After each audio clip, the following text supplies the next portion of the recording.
Hello, everyone, and welcome to our postcard. How you have been lately? I'm guessing many of you guys are quite busy dealing with final exam deadlines and endless report right now, right? But please remember to take care of yourself because it's been quite hot outside these days. The title of today's episode is Our Accents, Our Identity. As many of our followers may already know, we recently completed a pilot campaign exploring language and culture to everyday social experience. So, this podcast is our chance to look back on that journey, reflect on what we learned, and also introduce the project to those who may not know about it yet. Therefore, we are excited to share our project Accessive and Identity with all of you. Have you ever noticed that when people move to a new city, the way they speak sometimes begins to change? They may start using different words, adopted a new accent, or speak with a different rhythm and tone. This is actually more common than we think, especially in Vietnam, where language varies significantly across regions from the north to center and south. And these changes occur both consciously and unconsciously. Our project explores this phenomenon of accent shift among young Vietnamese people aged 18 to 30. However, we are not only interested in how pronunciation changes, we also wanted to understand the deeper social and personal experiences behind it. Therefore, we conducted a 21-day social media campaign on Facebook through a fan page called Xa Nhà Là Giống. The campaign ran from March 16 to April 5th. Through this campaign, we hope to better understand how people in Vietnam perceive accent adaptation, whether it is seen as a natural process, a useful skill, or perhaps even a loss of authenticity. So, come here with us today are four special guests who are going to help us explore this topic in greater depth. Now, let's meet them. By to my side is Queen and Yan, and here is expert Quý, and over there is our reflective analyst Nhi. Is everything going well, guys? Yeah, it's all good. Okay. We went through nearly 3 challenging weeks, but the result we achieved score definitely was the effort. Fantastic. So, Quý, you work so closely on both data and campaign. So, what some buttons that you have noted on how people use accent in their life? Yes, the clearest patterns we notice is that people don't have just one fixed accent. They constantly switch depending on who they talking to and where they are. For example, when people enter a completely new environment, and they often adjust their accent and language to fit the context. It's so interesting. As what this finding is certain is that 40.7% out of survey participants said this happen both consciously and unconsciously. So sometimes it's a deliberate choice, but a lot of the time it does happen on its own. So it's not something people actively think about all the time. It's just become part of how they communicate day on day. Right, so it's not just about communication, but what does an accent actually represent to people in terms of culture? Yeah, that was our second key insight. Accents aren't just about sounds, right? It carries a lot of cultural meaning. From our campaign, we compared "mi đi mua rửa" and "mày đi đâu vậy?" They have the same meaning, but it feels completely different. And words like "trúc trú" or "hâm ba lăng" nghĩa là gì? Trầu chúa tiếng Hoa nhà mình kiểu là mí chụp mạch hoặc là mí ngẩn ngứa khá là sáng nhá. Nhưng Tây thì từ hâm ba lăng, bạn có đoán được không? Hâm ba lăng á, theo như mình tìm hiểu thì hâm ba lăng là kiểu tung lúng chỉ đó lộn xộn đó, kiểu đó bạn nghe được. They are not just vocabulary. They reflect how someone comes from their everyday life and identity. But when those typical words or vocabulary like hambalang or talk through the spear, does that mean that people are losing part of their identity? I say so. Where are you from and your identity? When people change their accent, they are adapting to a new environment, but they still feel strongly connected to their original one because it's linked to their hometown and memory. That makes sense. So, how about our audience? Do you think that you can lose part of your identity due to accent shifts? Let us know by leaving your comment below this podcast. Okay, so come back to our conversation. Do you think that is it clear to see that accents carry a lot of meaning? But how do people actually feel about changing it? I mean, is it a positive or negative phenomenon? Oh, this is probably the most surprising finding for us. We expected people to feel more conflicted, like they had to choose between fitting in or staying true to themselves. But actually, more people didn't see it that way. Around 75% said it depends on the context. There are no need to choose one, and what really stood out is that no one saw an accent change as losing their identity completely. Okay. For me, I think it's because they experience it themselves when they change the way you speak, but still feel like yourself. You realize it's not something to worry about. Your value, your memory, your connection to home, those things don't change just because your accent change. Okay. And we actually saw this in our audience responses too. There's one comment that I really remember said that the best way is to be flexible depending on situation while still keep staying true to our original accent. And this one message really captured our campaign's message too. Oh, I love that comment. So, Queen, if you have to sum up everything in one sentence, what it could be? Let me think. It could be accent shift isn't losing about who you are, it's about adjusting how you speak while staying connected to where you come from. That's a really nice way to put it. So, after those interesting key findings, I'm really curious about the campaign highlights. Can you guys show me what is the most successful parts that our campaign has? Okay, the part perform password interactive challenges such as guess the regions by accent or quick ear, quick hand. Oh, why does the audience react so strongly to it? I think that what made them succeed was that they took something they all have but rarely think about it, our accent, and turned it into a question worth answering.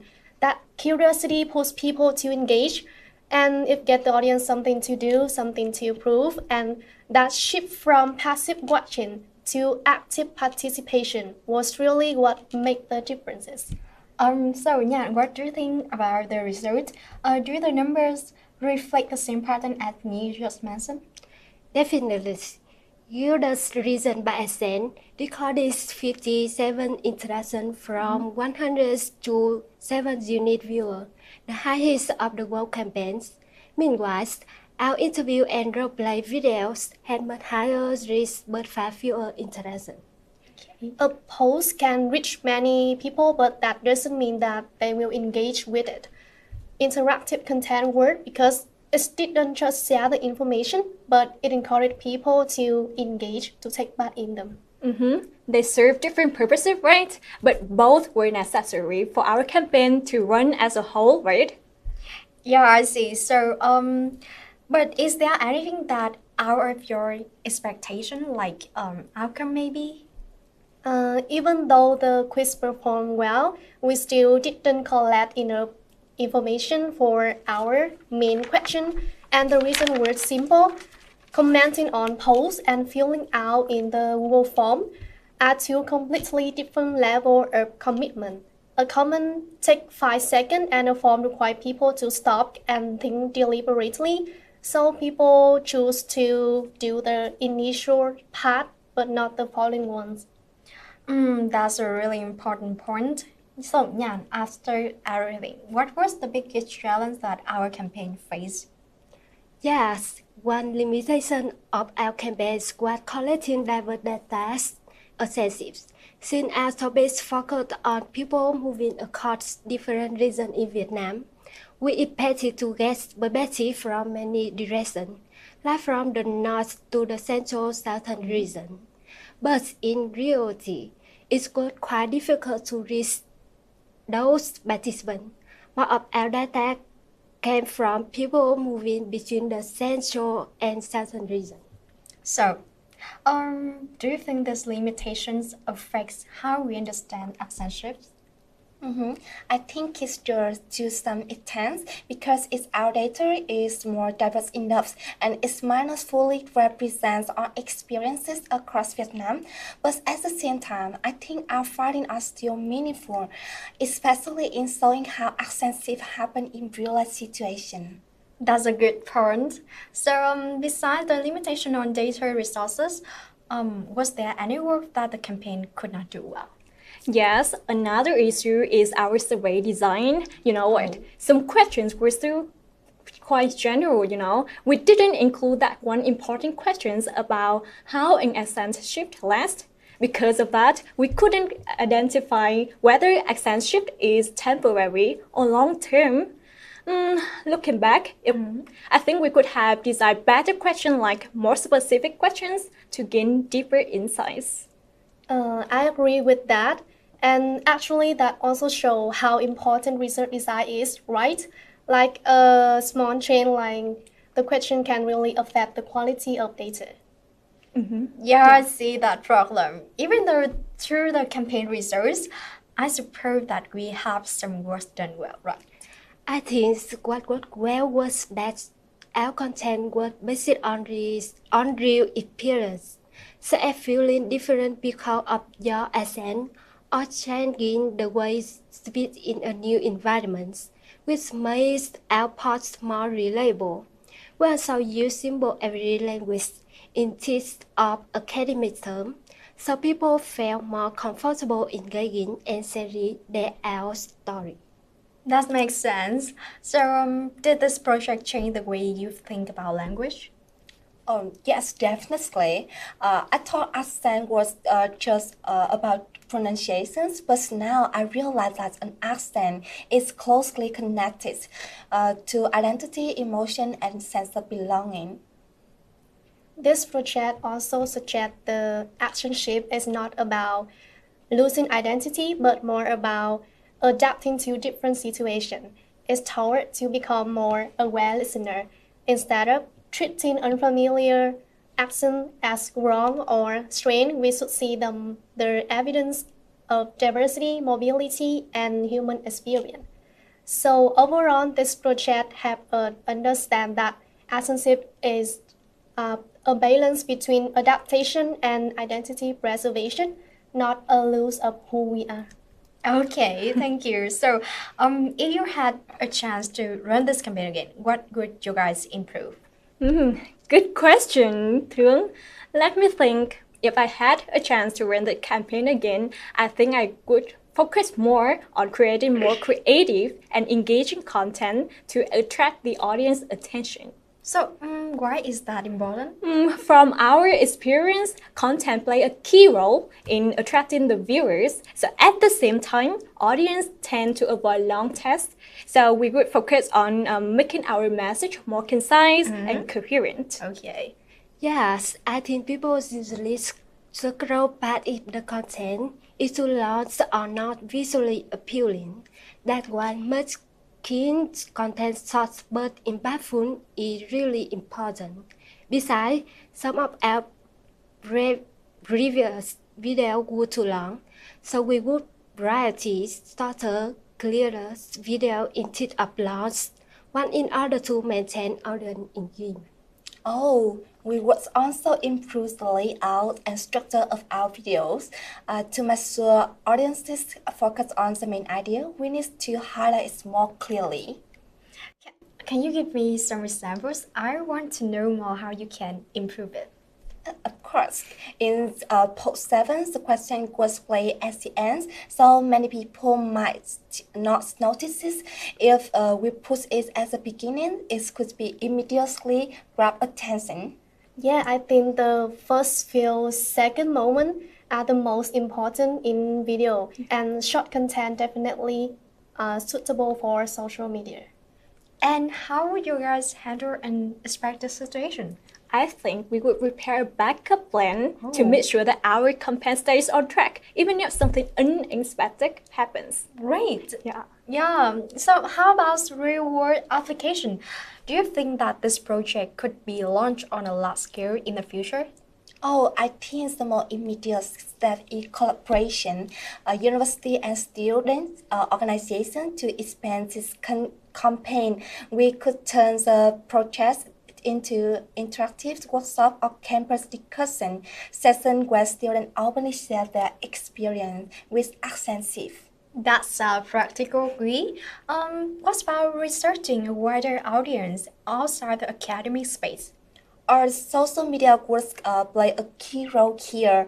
Platforms like TikTok or Instagram Reel are perfect for short form engaging content. For example, we could create a storytelling series where students from different regions of Vietnam talk about how their accent have changed and what does mean their identity.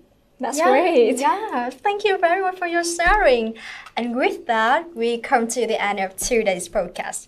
Our project has shown that accentship is not just about losing identity, but about adapting while staying connected to where we come from.